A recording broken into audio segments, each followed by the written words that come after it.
평온했던 오전 10시 23분. 그날도 나는 평소처럼 은행에 갔습니다.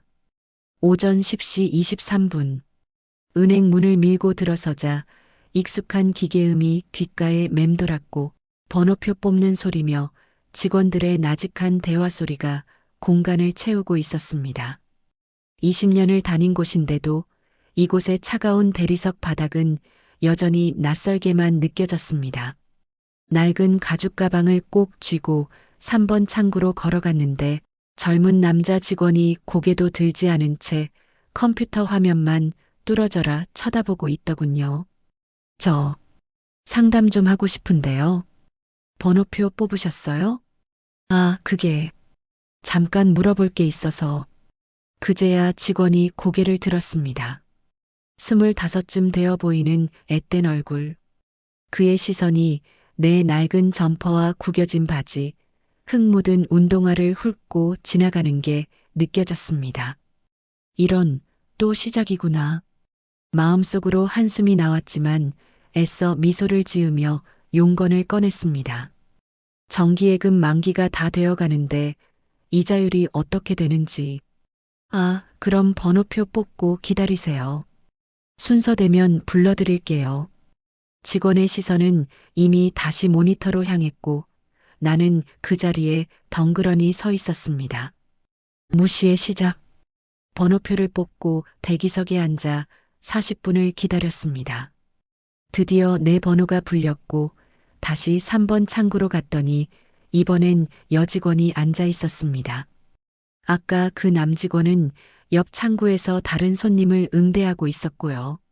네, 어떤 업무 보실 건가요? 아까 말씀드렸는데. 정기예금 상담이요. 여직원이 컴퓨터를 두드리더니 고개를 갸웃거렸습니다. 성함이 어떻게 되세요? 박옥자입니다. 주민번호 앞자리요? 47년생 4701. 잠시 키보드 소리만 들리더니 여직원이 말했습니다. 고객님 성함으로 된 계좌가 안 보이는데요? 다른 은행 아니세요? 20년을 거래했는데 내 이름도 안 뜨다니. 속으로는 화가 치밀었지만 차분히 설명했습니다. 아니요, 여기 맞습니다. 20년 넘게 거래했어요. 통장도 여기 있고. 낡은 가방에서 통장 다발을 꺼내 보여줬습니다. 정기예금 통장 3개, 적금 통장 2개, 수표 통장까지. 여직원의 눈이 잠깐 커졌다가 이내 귀찮다는 표정으로 바뀌었습니다. 아, VIP 고객이신가 보네요. 잠시만요. 주차권 전쟁의 시작. 상담은 15분 만에 끝났습니다. 사실 별것도 아니었죠. 그저 만기 도래하는 예금 이자율 확인하고 재해치 조건 물어본 게 전부였으니까요.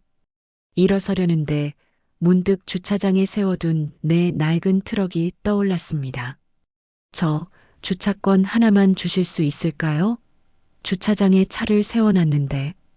여직원이 옆에 남직원과 눈빛을 교환하더니 딱 잘라 말했습니다. 죄송한데요. 주차권은 실제 금융거래 하신 분들께만 드려요. 상담은 거래가 아니거든요. 아니, 내가 여기 20년 넘게 거래하는 고객인데. 규정이 그래요, 할머니. 할머니라는 호칭에 깔린 무시가 느껴졌습니다. 내가 그저 귀찮은 노인네로 보이는 거겠죠. 참자. 오늘도 참자. 그런데 옆에서 남직원이 여직원에게 속삭이는 소리가 들렸습니다. 주차권 아까워서 그러시나 보네. 그러게. 몇백 원 아끼려고. 두 사람이 피식 웃었습니다. 그 순간 내 안에서 뭔가가 툭 하고 끊어지는 소리가 났습니다. 정체를 드러내다. 천천히 가방을 열었습니다. 30년을 함께한 이 낡은 가죽 가방. 남편이 살아생전 선물해준 유일한 명품이었죠. 비록 이제는 모서리가 닳고 가죽이 갈라졌지만 내겐 여전히 보물 1호입니다. 가방 안쪽 지퍼를 열고 조심스럽게 서류 봉투를 꺼냈습니다. 이거 한번 보시겠어요? 테이블 위에 등기부등본 3장을 펼쳐 놓았습니다. 첫 번째 종이 서울 강남구 청담동 소재 빌딩 시가 800억. 두 번째 종이 경기도 평택시 물류창고 부지 시가 1,500억. 세 번째 종이 충청남도 천안시 공장 부지 시가 700억. 여직원의 얼굴이 하얗게 질렸습니다. 남직원은 입을 다물지 못했고요. 이게 진짜 할머니 거예요? 할머니가 아니라 박옥자 대표라고 부르시죠. 이제야 좀 정신이 드나 보네. 하지만 이미 엎질러진 물이었습니다. 20년간 쌓아온 정이 한순간에 무너진 기분이었으니까요. 내가 여기 거래한 지 20년입니다. 매달 월급날이면 직원들 200명 월급이 여기서 나가고 매년 세금 정산할 때면 수십억이 이 계좌로 들어왔다 나갔다 했어요. 두 직원은 이제 완전히 얼어붙었습니다. 근데 주차권 하나가 그렇게 아깝습니까? 내가 그렇게 하찮아 보입니까? 조용한 선전포고 일어서면서 등기부등본을 다시 가방에 넣었습니다. 두 직원이 황급히 일어서며 말했습니다. 아, 고객님, 죄송합니다. 제가 확인을 못해서 주차권 바로 드릴게요. 아니, 한 달치라도. 손을 들어 그들의 말을 막았습니다. 됐습니다. 이제 필요 없어요. 고객님, 정말 죄송합니다. 제가 실수. 그래요, 실수라고 하기엔 너무 익숙한 무시였습니다. 나이 들고 초라해 보이는 사람을 대하는 그들의 평소 태도였을 뿐이죠. 예끼 너희들. 큰일 한번 겪어봐야 정신 차리겠구나. 문득 30년 전 남편과 함께 사업을 시작하던 때가 떠올랐습니다. 그때도 다들 무시했죠. 여자가 무슨 사업이냐고. 시골 출신이 무슨 큰 돈을 만지냐고. 하지만 우리는 해냈습니다. IMF도 버텼고 금융위기도 넘겼습니다. 그리고 지금 이 지역 최대 물류회사 대표가 되었죠. 은행 문을 나서면서 핸드폰을 꺼냈습니다. 김 실장, 나야. 내일 아침 일찍 창고에서 만나자. 할 일이 생겼어. 네, 대표님. 무슨 일 있으십니까? 내일 은행 좀 뒤집어 놓으려고. 전화를 끊고 주차장으로 걸어가면서 처음으로 진짜 미소가 났습니다. 20년 거래고 뭐고 이제 끝이다. 너희가 먼저 선 넘었으니 각오해라. 낡은 트럭에 시동을 걸었습니다. 백미러에 비친 은행 건물을 한번 보고는 엑셀을 밟았습니다. 내일은 재미있는 날이 될 것 같았습니다. 빈집, 가득한 기억. 집에 돌아오니 오후 3시가 넘었습니다. 현관문을 열자 텅 빈 거실이 나를 맞았습니다. 아이들은 다 외국에 나가 있고 혼자 사는 지 벌써 15년째. 그래도 이 적막함엔 여전히 익숙해지지 않네요. 구두를 벗으며 한숨이 나왔습니다. 무릎이 욱신거렸고 은행에서 받은 모욕감이 아직도 가슴 한구석을 짓누르고 있었습니다. 주차권 하나 아까워서 그러시나 보네. 그 말이 계속 귓가에 맴돌았습니다. 거실 장식장으로 걸어가 유리문을 열었습니다. 거기 먼지 한 점 없이 닦아놓은 액자 속에 남편이 웃고 있었습니다. 1993년 여름 첫 창고 계약하던 날 찍은 사진이었죠. 여보, 오늘 또 무시당했어요. 늙으니까 다들 우습게 보네요. 액자를 쓰다듬으며 중얼거렸습니다. 당신 있었으면 이런 일 없었을 텐데. 첫 시작의 기억. 소파에 앉아 눈을 감으니 30년 전 그날이 떠올랐습니다. 1994년 봄 남편이 교통사고로 갑자기 세상을 떠났습니다. 48배 나이에 새 아이를 안고 홀로 남겨졌죠. 남편이 운영하던 작은 운송회사 하나와 빚 3억이 유산의 전부였습니다. 장례식장에서 사람들이 수군거렸습니다. 여자가 무슨 사업을 해? 빨리 정리하고 시골 내려가는 게 애들이라도 친정에 맡기고 재혼이나 죽어도 그렇게는 안 산다. 그때 다짐했습니다. 기어코 살아남아서 남편이 남긴 회사를 지역 최고로 만들어 보겠다고 새벽 3시에 일어나 창고에 나가고 직접 트럭 운전도 배웠습니다. 거래처 사장들에게 고개 숙이고 술 따르고 모욕도 참았습니다. 여자라고 과부라고 무시하는 말들을 이를 악물고 견뎠죠.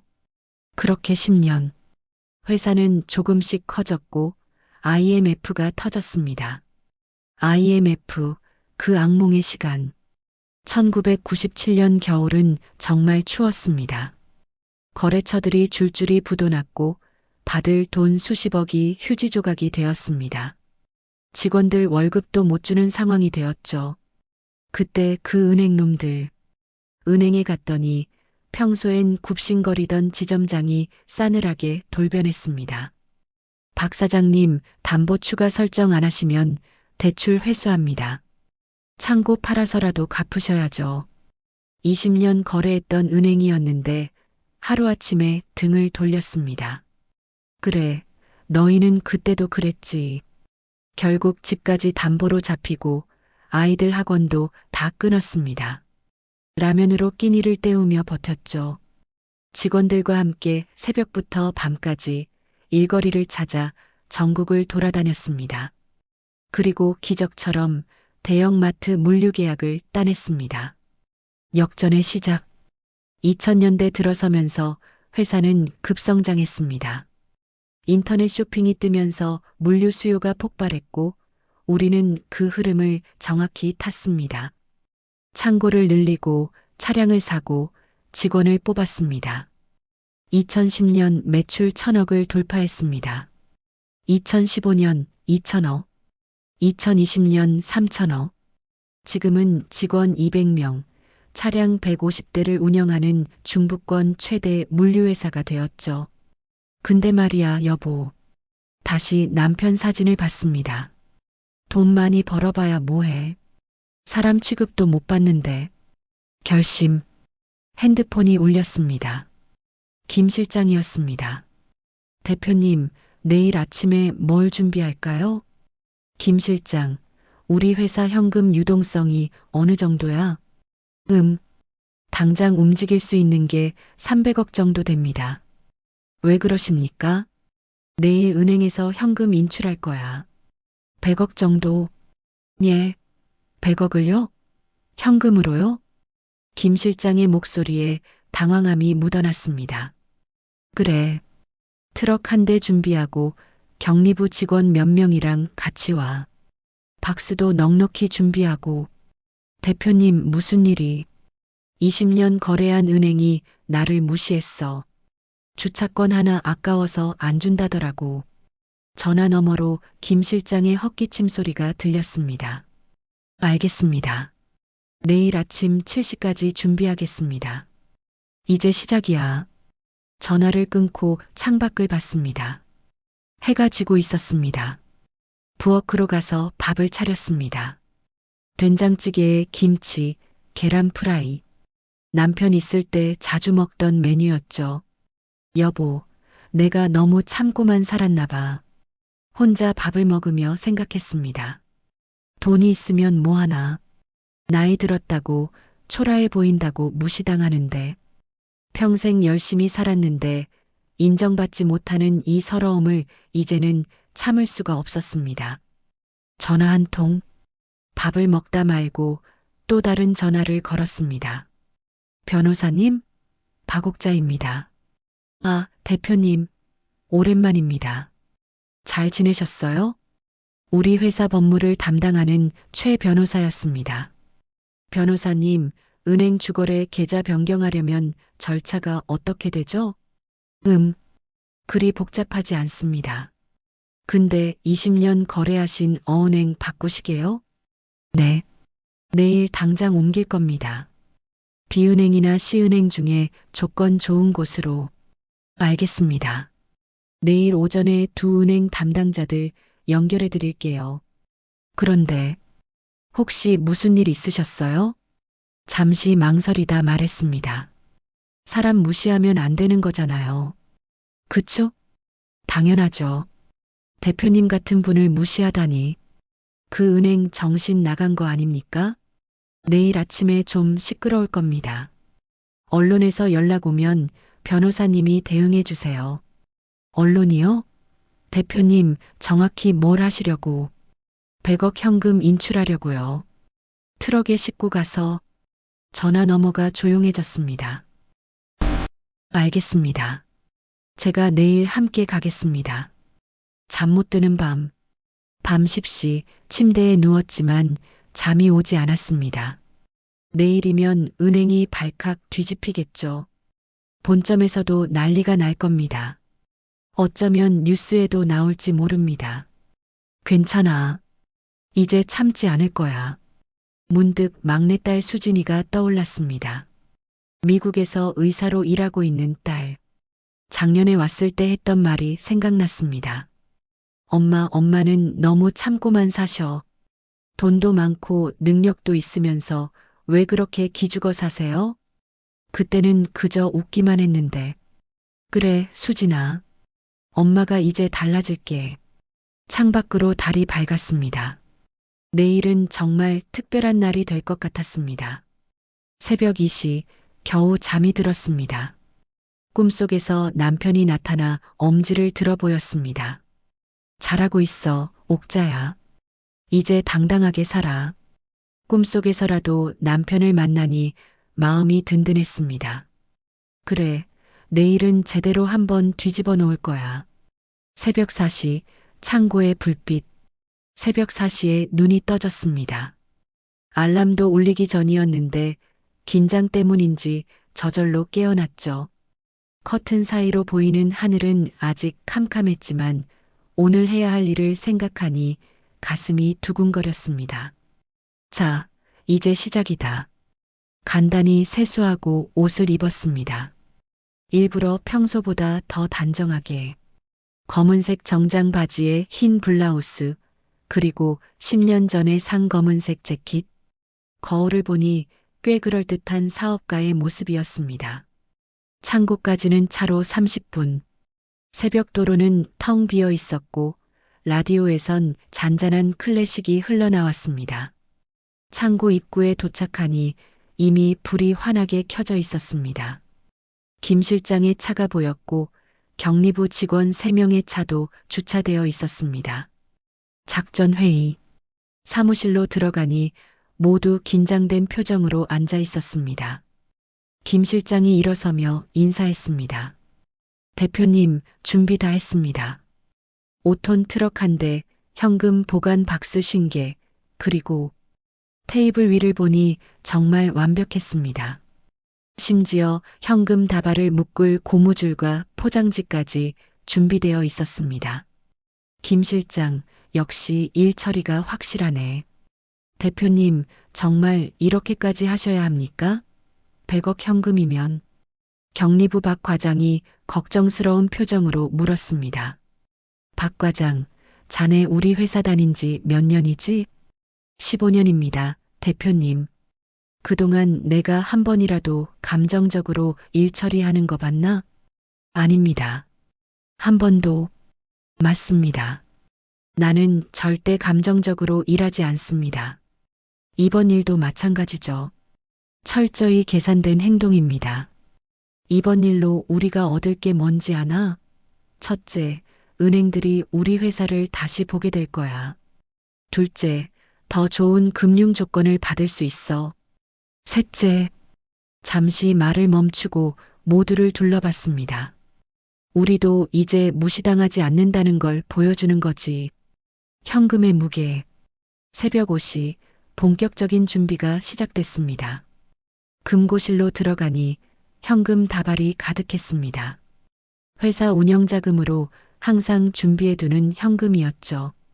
비상시를 대비해 항상 일정 금액은 현금으로 보관하는 게 내 철칙이었습니다. 남편이 살아있었다면 놀랐을 거야. 그때는 100만 원도 큰 돈이었는데 지금은 1000억이 넘는 현금을 움직일 수 있으니까요. 자, 다들 장갑 끼고 시작하자고. 만원권 다발을 박스에 담기 시작했습니다.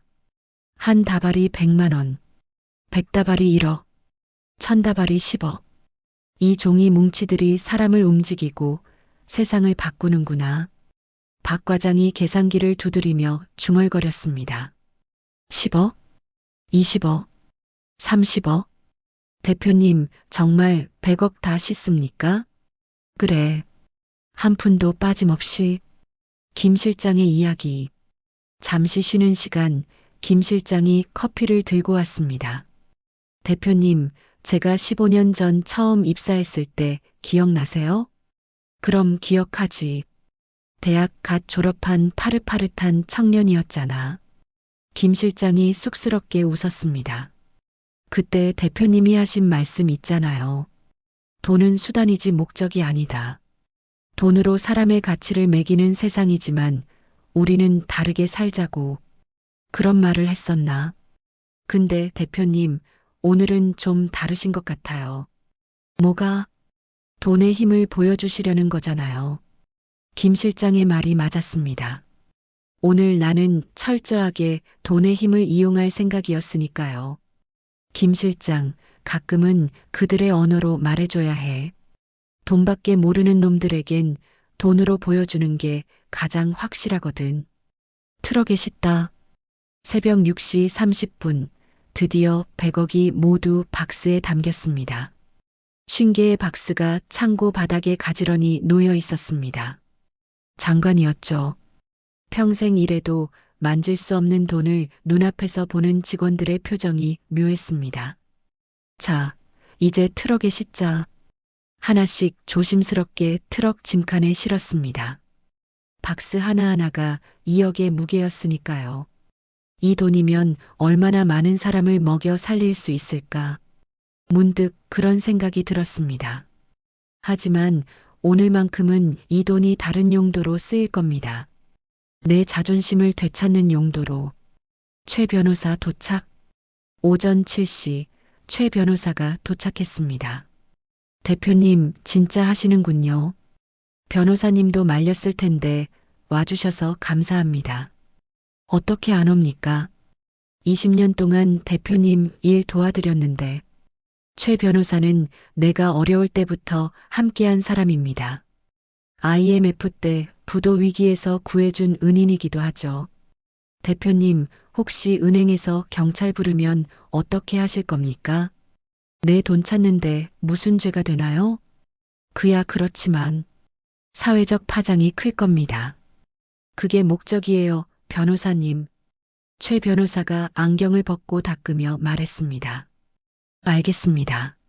제가 옆에서 법적 문제 생기지 않도록 잘 챙기겠습니다. 출발 전 마지막 점검. 오전 7시 30분 모든 준비가 끝났습니다. 트럭 한 대, 승합차 한 대, 총 8명의 직원, 그리고 100억의 현금. 남편 보고 있어요? 당신 아내가 이제 제대로 한번 싸워볼게요. 출발하기 전 모두를 모아놓고 말했습니다. 오늘 우리가 하는 일은 단순한 현금 인출이 아닙니다. 20년 동안 무시당하고 얕보였던 것에 대한 정당한 항의입니다. 직원들의 눈빛이 빛났습니다. 혹시 무서운 사람 있나? 지금이라도 빠져도 됩니다. 아무도 움직이지 않았습니다. 박 과장이 말했습니다. 대표님, 저희도 은행에서 무시당한 적 많습니다. 오늘 제대로 보여줍시다. 다른 직원들도 고개를 끄덕였습니다. 이 사람들이 내 진짜 재산이구나. 은행으로. 오전 8시 드디어 출발했습니다. 트럭이 앞서고 승합차가 뒤를 따랐습니다. 평소 같으면 30분이면 갈 거리인데 오늘은 천천히 갔습니다. 어차피 은행은 9시에 여니까. 차 안에서 김 실장이 물었습니다. 대표님, 은행 도착하면 바로 들어가십니까? 아니, 9시 정각까지 기다릴 거야. 정식 영업시간에 정식으로 요구할 거니까. 백미러로 트럭을 봤습니다. 저 안에 100억이 있다는 게 실감이 안 났습니다. 20년 전엔 100만 원 대출 받으려고 굽신거렸는데 이제 그런 일은 없을 겁니다.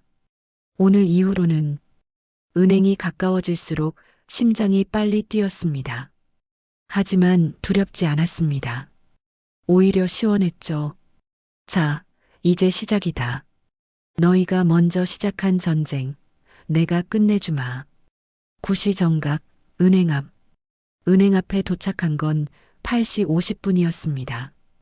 트럭을 은행 정문 바로 앞에 세웠습니다.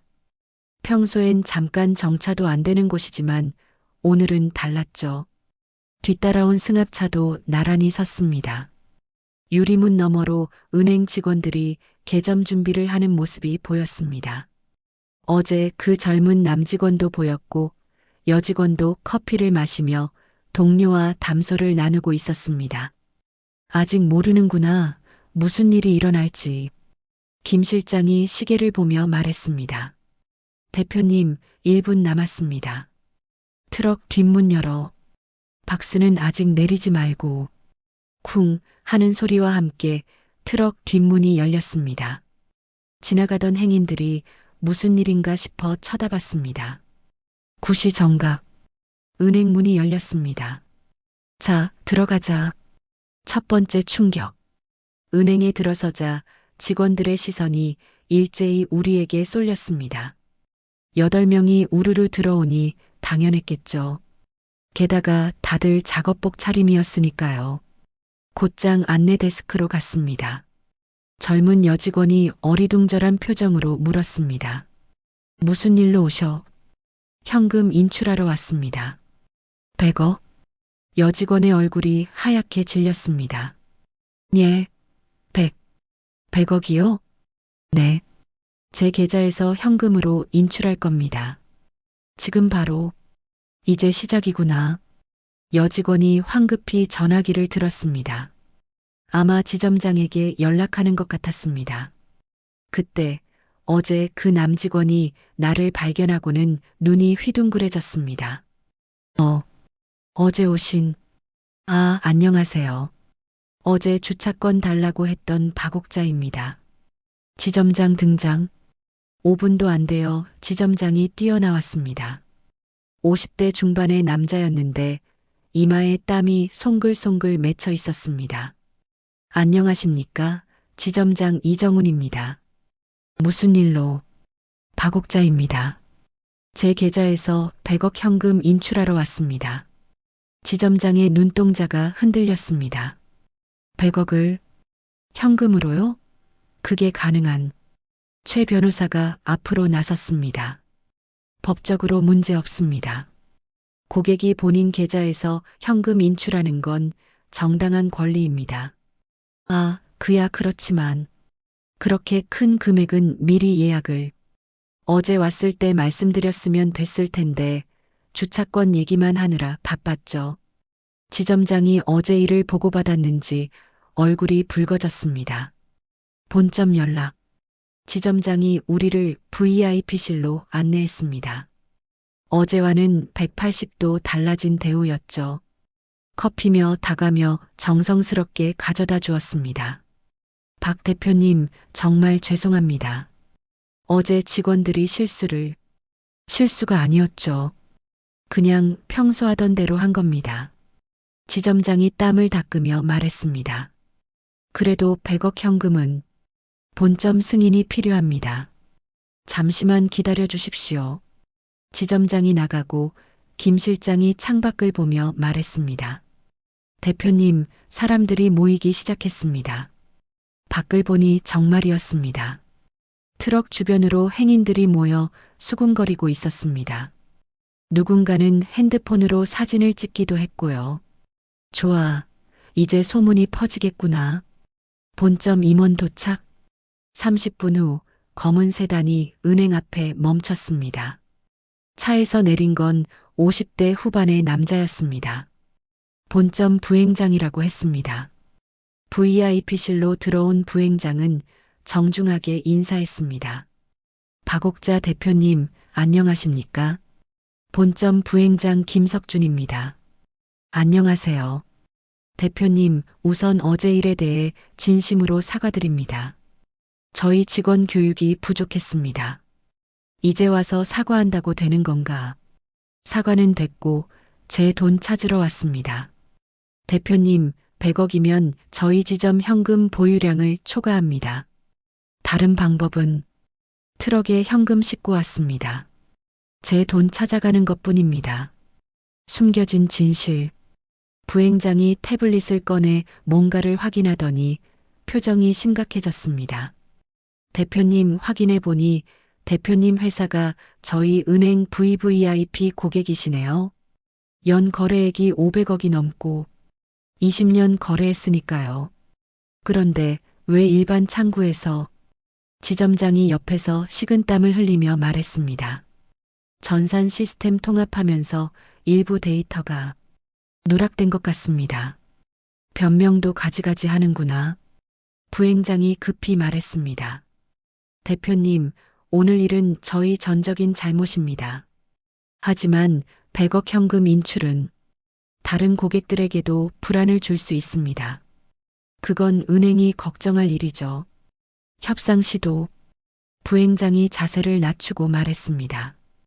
대표님, 특별금리 혜택을 드리겠습니다. 연 5% 특별 정기예금은 어떠십니까? 필요 없습니다. 수수료 평생 면제, 전용 PB 배정, 다 필요 없다니까요. 부행장의 얼굴이 점점 어두워졌습니다. 그때 밖에서 소란스러운 소리가 들렸습니다. 창밖을 보니 언론사 차량이 한 대 와 있었습니다. 벌써 왔구나. 김 실장이 귓속말로 말했습니다. 대표님, 기자들 왔습니다. 어떻게 할까요? 나도. 오늘은 모든 걸 공개적으로 할 거야. 대표의 한마디. 일어서며 부행장에게 말했습니다. 부행장님, 저는 돈 때문에 이러는 게 아닙니다. 그럼 78살 노인을 무시하고 조롱한 대가를 보여주려는 겁니다. 돈밖에 모르는 사람들에게는 돈으로 보여줘야 하니까요. 창밖을 가리키며 말을 이었습니다. 저 트럭 보이십니까? 빈 트럭입니다. 100억 싣고 갈 준비가 되어 있죠.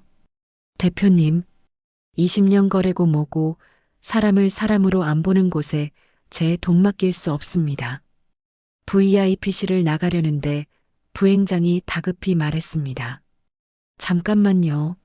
대표님, 제가 본점 은행장님께 연락드리겠습니다. 이제야 정신 차리는구나. 뒤돌아보며 말했습니다. 30분 드리겠습니다. 그 안에 결정하세요. 대기실의 침묵. VIP실로 돌아와 앉았습니다. 부행장은 황급히 밖으로 나갔고 지점장은 안절부절 못하며 서 있었습니다. 김 실장과 직원들은 조용히 제 옆을 지키고 있었고요. 벽에 걸린 시계가 똑딱거렸습니다. 9시 45분. 30분이면 10시 15분이구나. 창밖의 소란은 점점 커지고 있었습니다. 기자들이 더 모인 것 같았고 구경꾼들도 늘어났습니다. 그때 문득 이 VIP실의 가죽 소파 냄새가 코를 찔렀습니다. 이 냄새, 갑자기 30년 전 기억이 떠올랐습니다. 1997년 겨울, 그날. 1997년 12월 15일이었습니다. IMF가 터지고 한 달째 거래처들이 줄줄이 무너지던 시절이었죠. 받을 돈 30억이 그냥 날아갔고 직원들 월급도 못 주는 상황이었습니다. 그날도 이런 VIP실이었습니다. 같은 가죽 소파 냄새, 같은 차가운 공기. 당시 지점장이 들어와 앉더니 서류를 테이블에 툭 던졌습니다. 박 사장님, 대출 만기 연장 안 됩니다. 지점장님, 20년 거래했잖아요. 한 번만. IMF입니다. 우리도 어쩔 수 없어요. 그때 그 표정을 어떻게 잊겠어? 동정도 미안함도 없는 차가운 눈빛.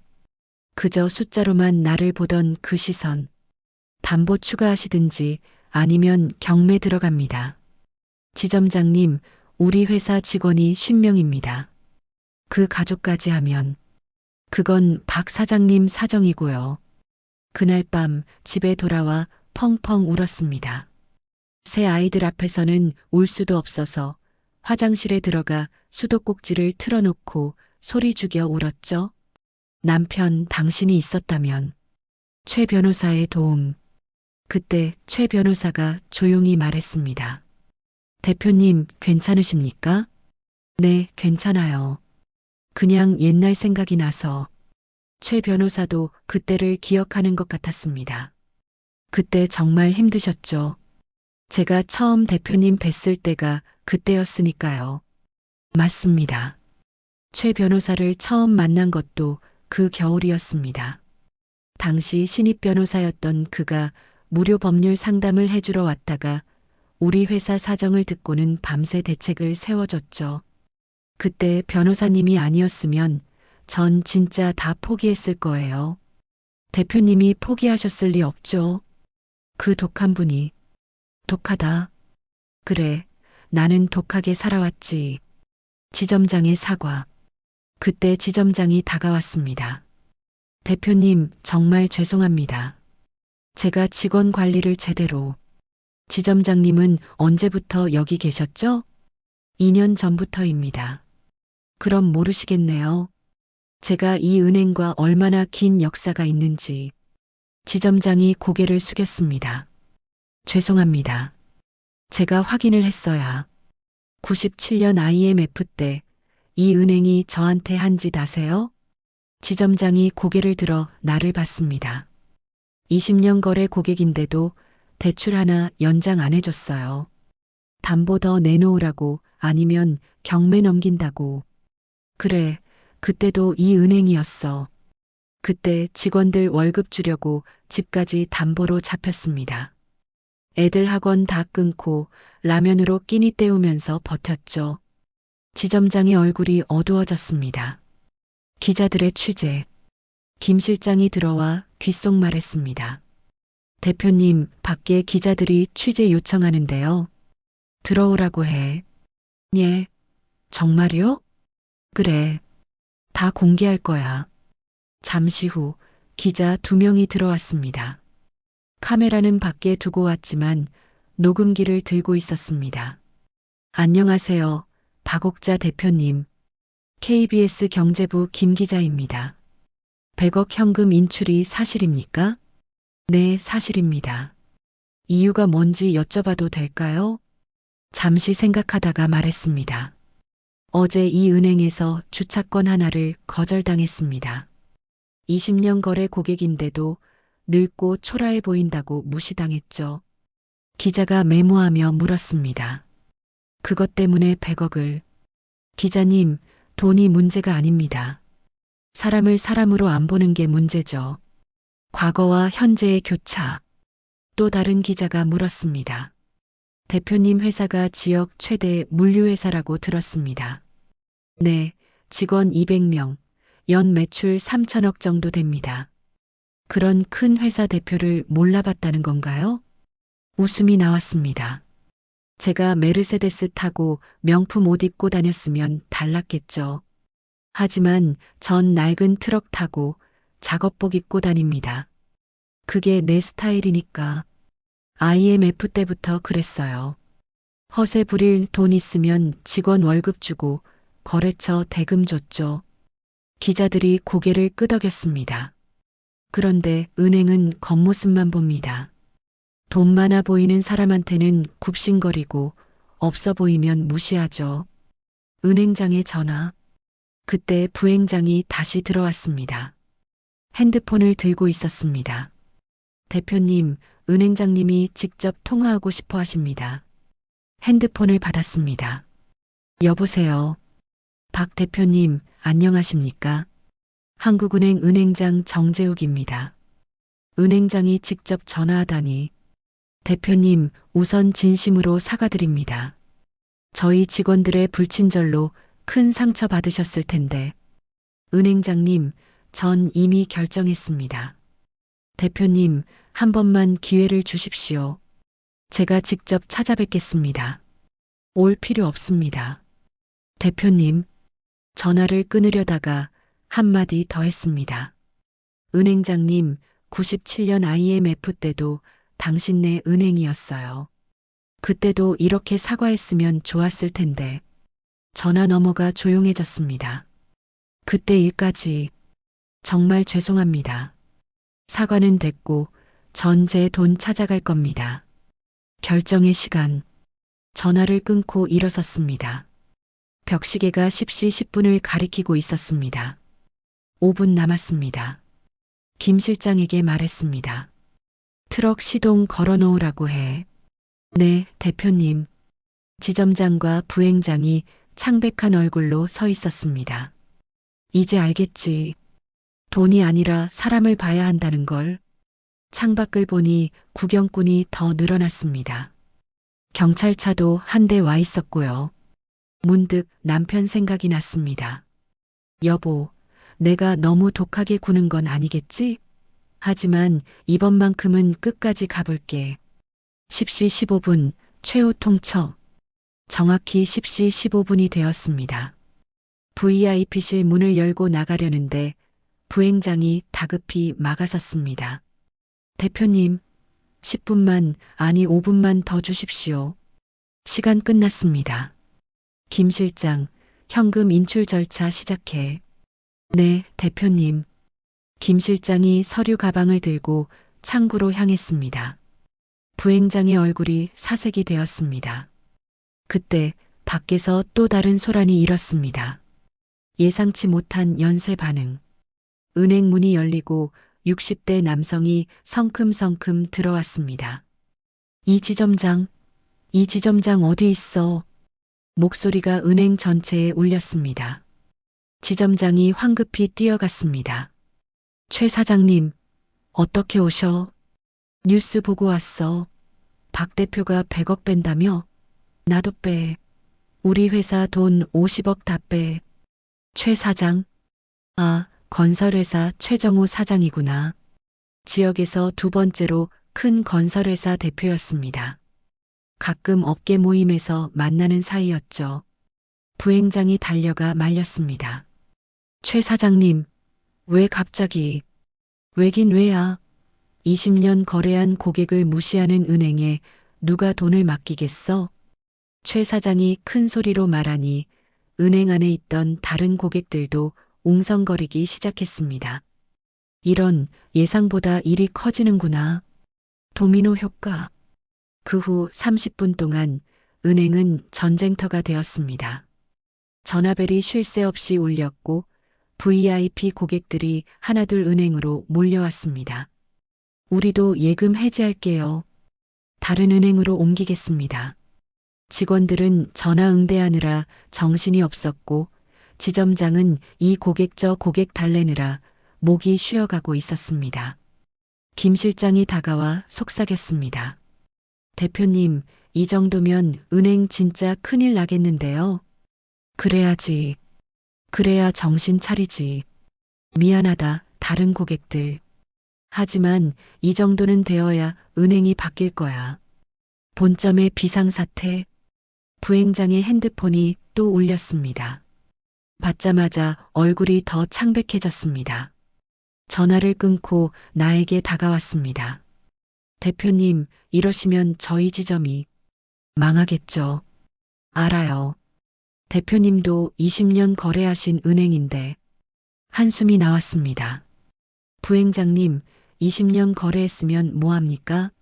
어제 직원들은 저를 그냥 돈 없는 노인네로 봤는데. 그때 최 변호사가 끼어들었습니다. 법적으로 고객의 예금 인출을 막을 수는 없습니다. 아시죠? 부행장이 이마에 땀을 닦았습니다. 언론의 집중 조명. 밖을 보니 방송국 중계차까지 와 있었습니다. 이제 전국 뉴스에 나가겠구나. 기자 한 명이 또 들어왔습니다. 대표님, 생방송 인터뷰 가능하신가요? 아니요. 서면으로만 답하겠습니다. 기자가 종이를 내밀었습니다. 질문이 적혀 있었습니다. 왜 굳이 현금 100억을 인출하시나요? 펜을 들고 또박또박 적었습니다. 은행이 고객을 돈으로만 판단하니 저도 돈으로 보여드리는 겁니다. 돈 없어 보이는 노인도 큰 고객일 수 있다는 걸 알려주고 싶었습니다. 직원들의 진짜 마음. 그때 어제 그 여직원이 다가왔습니다.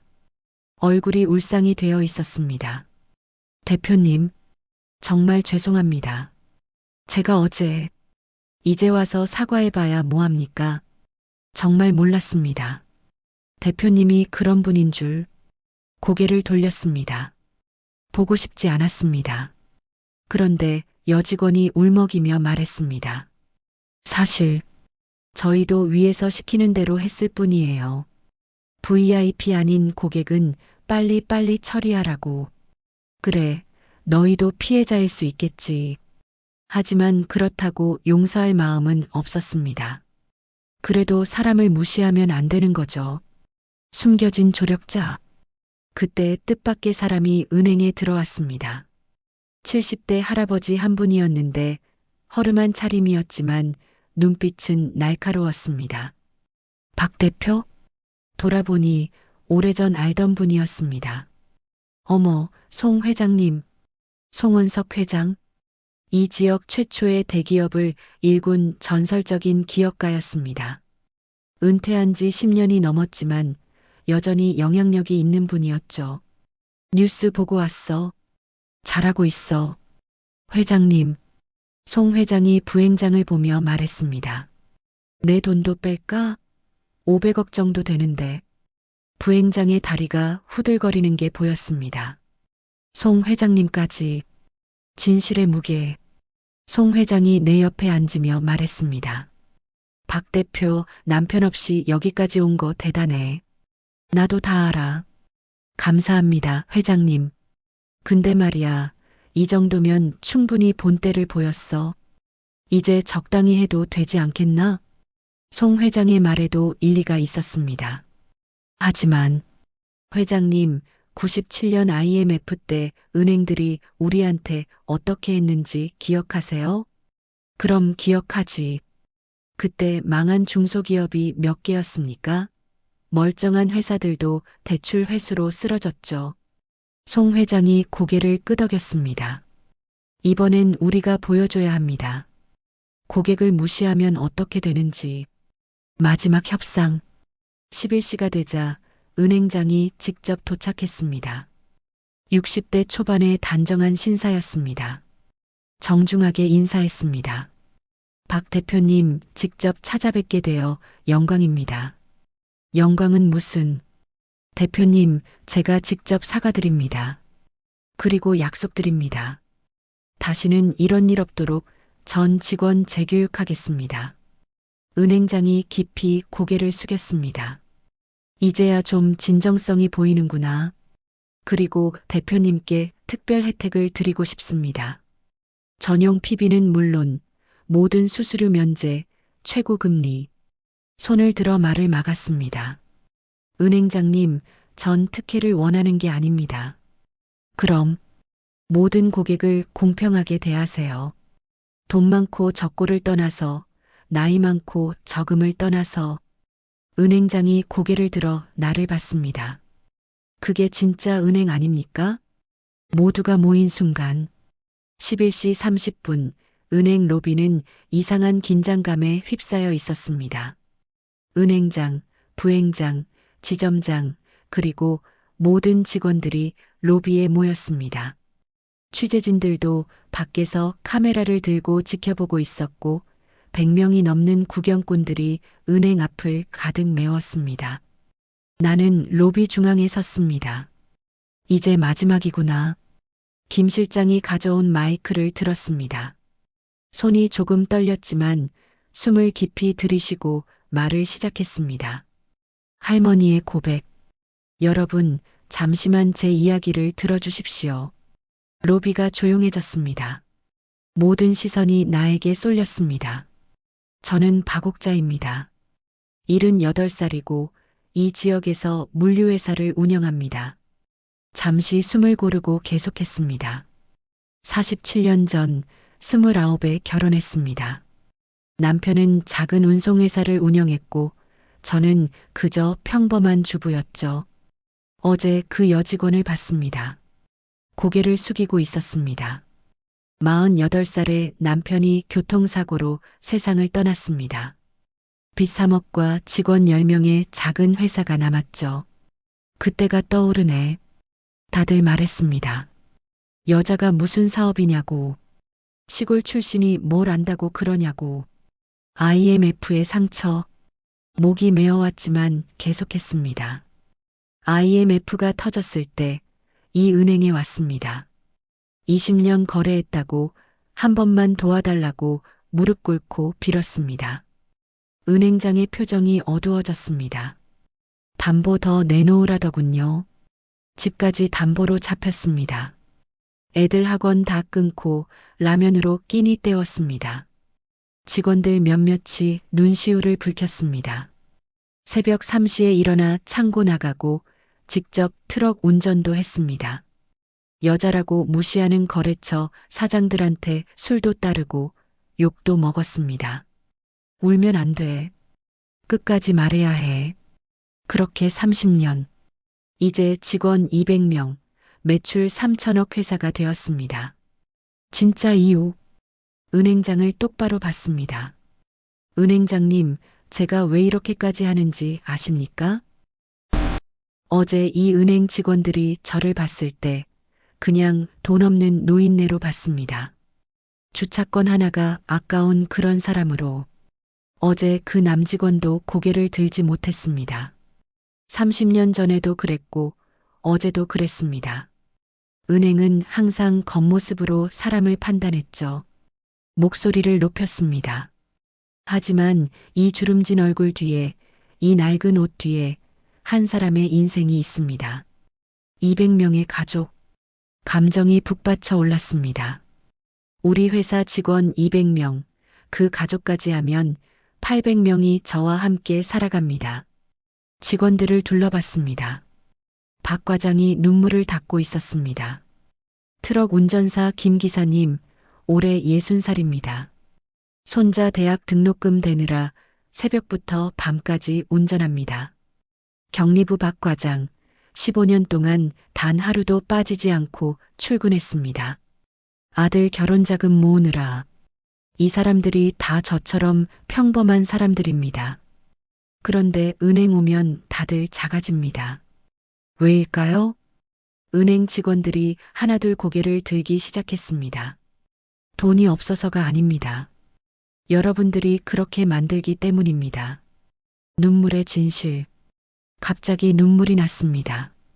참으려 했지만 더 이상 참을 수 없었습니다. 저도 사람입니다. 78살이지만 무시당하면 아픕니다. 손등으로 눈물을 닦았습니다. 평생 열심히 살았습니다. 남편 없이 아이들 키웠고 회사 지켰고 직원들 먹여 살렸습니다. 이제 다 말했구나. 그런데 어제 주차권 하나 때문에 제 인생이 부정당한 기분이었습니다. 송 회장이 다가와 손수건을 건넸습니다. 고맙습니다, 회장님. 용서와 조건. 눈물을 닦고 다시 말했습니다. 은행장님, 이제 제안 하나 하겠습니다. 말씀하십시오. 첫째, 모든 직원 대상으로 고객 응대 교육을 다시 하십시오. 겉모습이 아닌 사람을 보는 교육을. 은행장이 고개를 끄덕였습니다. 둘째, 어르신 전용 창구를 만드십시오.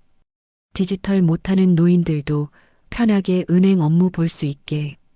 그렇게 하겠습니다. 셋째, 가장 중요한 겁니다. 모두가 숨죽였습니다.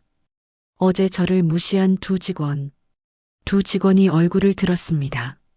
눈이 빨갛게 부어 있었습니다. 해고하지 마십시오. 예상 못한 용서.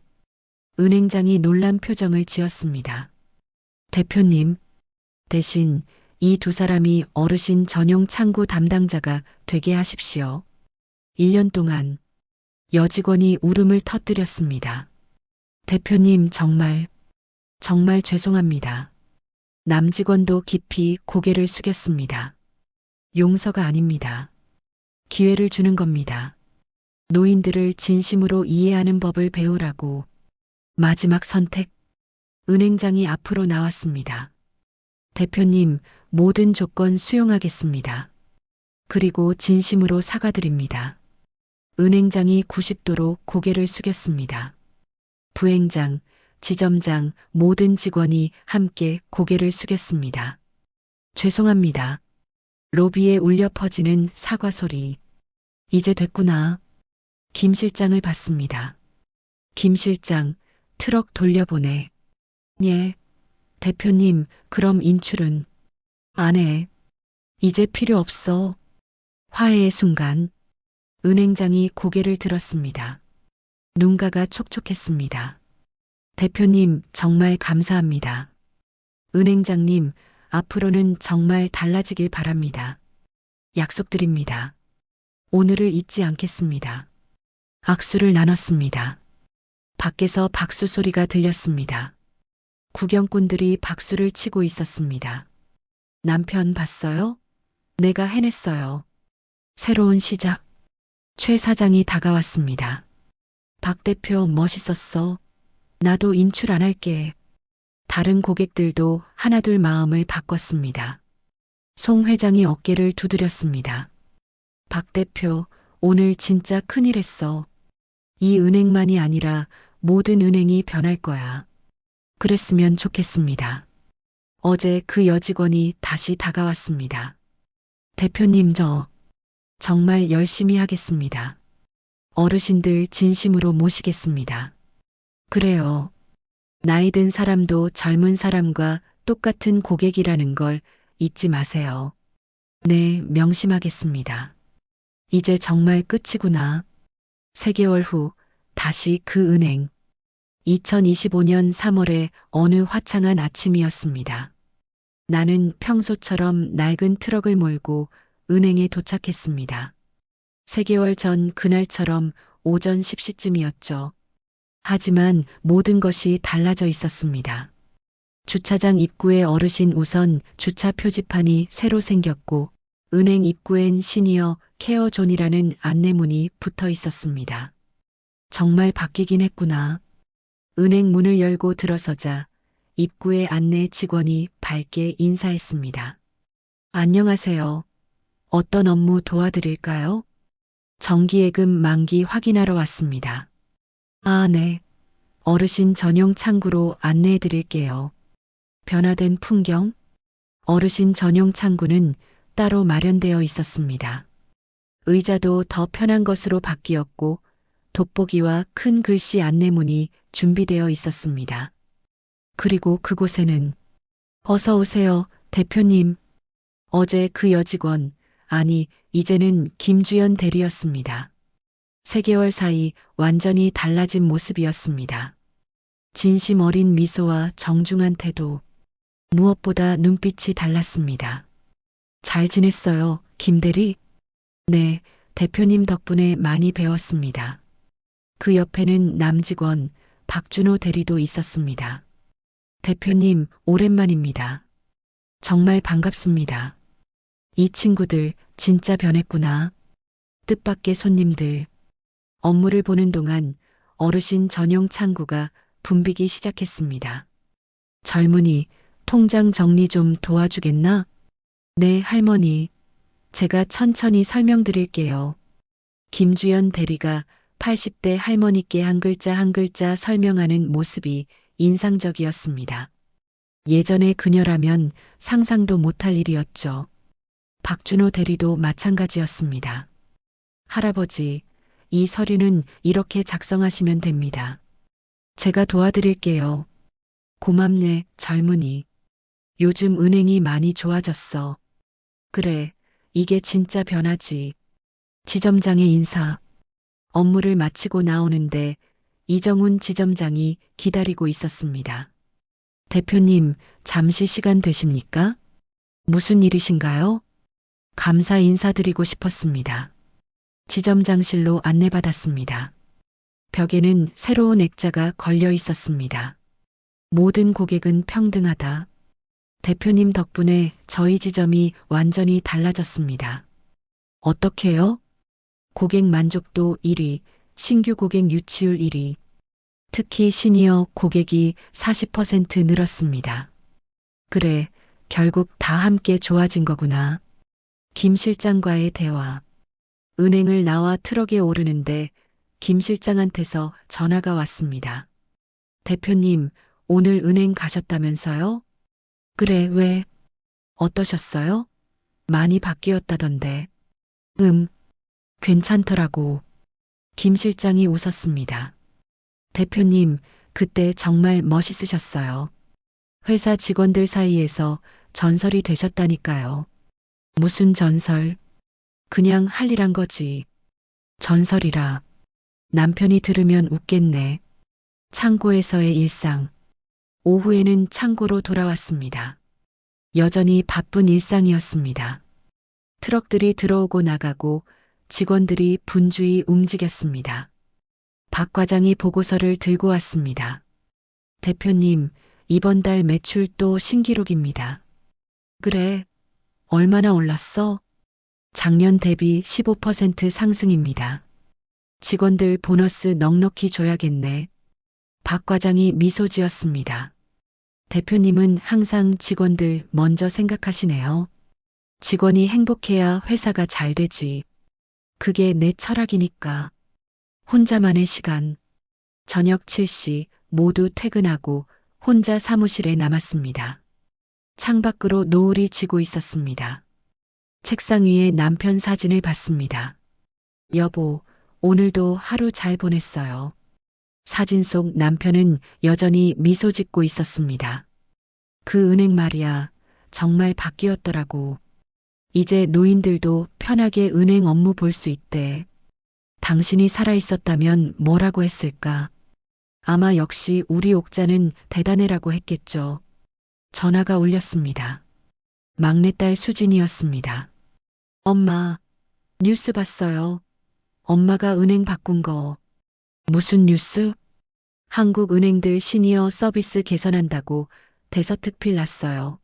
엄마 사건이 계기가 됐다고. 그래, 그 정도였나? 작은 변화의 시작. 다음 날 아침 신문을 봤습니다. 정말이었습니다. 경제면 톱 기사로 실려 있었습니다. 전국은행 시니어 전용 서비스 확대. 어은행 사례가 촉발. 기사를 읽으며 생각했습니다. 주차권 하나에서 시작된 일이 이렇게 커질 줄이야. 하지만 나는 여전히 같은 일상을 살았습니다. 새벽에 일어나 창고 점검하고 직원들과 회의하고 거래처 돌보고. 달라진 게 있다면 이제 은행에 가는 게 불편하지 않다는 것 정도. 진짜 변화. 어느 날 창고에 특별한 손님이 왔습니다. 70대 할머니 한 분이 찾아오셨는데 작은 봉투를 들고 계셨습니다. 박 대표님이신가요? 네, 그런데 누구? 저도 은행에서 무시당하던 사람입니다. 대표님 덕분에 이제는 당당하게 은행 갑니다. 할머니가 봉투를 내밀었습니다. 직접 쓴 편지였습니다. 감사합니다. 대표님 같은 분이 있어서 우리 같은 노인들도 힘이 납니다. 아, 이게 진짜 보람이구나. 에필로그 계속되는 일상. 2025년 10월 27일 오늘. 나는 여전히 박옥자입니다. 78살 물류회사 대표. 여전히 낡은 트럭을 몰고 작업복을 입고 다닙니다. 여전히 새벽에 일어나 일하고 직원들 챙기며 삽니다. 달라진 게 있다면 이제 사람들이 나를 나이 든 할머니가 아닌 박옥자로 봐준다는 것. 그것만으로도 충분합니다. 남편, 나 잘 살고 있죠? 창밖을 봤습니다. 또 하루가 저물고 있었습니다. 내일도 똑같은 하루가 시작될 겁니다. 하지만 이제는 그 평범한 일상이 존중받는 하루가 될 거예요. 그리고 그게 제가 진짜로 원했던 것이었습니다. 주차권 하나가 아니라 인정받고 싶었던 것. 돈이 아니라 사람으로 대우받고 싶었던 것. 그 작은 바람이 이뤄진 지금 저는 행복합니다.